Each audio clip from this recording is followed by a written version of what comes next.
أعوذ بالله من الشيطان الرجيم.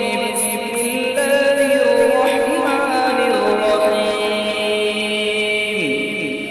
لقد صدق الله رسوله الرؤيا بالحق لتدخلن المسجد الحرام إن شاء الله آمنين محلقين رؤوسكم ومقصرين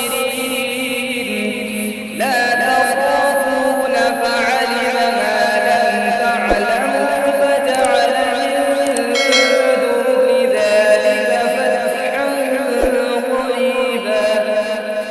هو الذي أرسل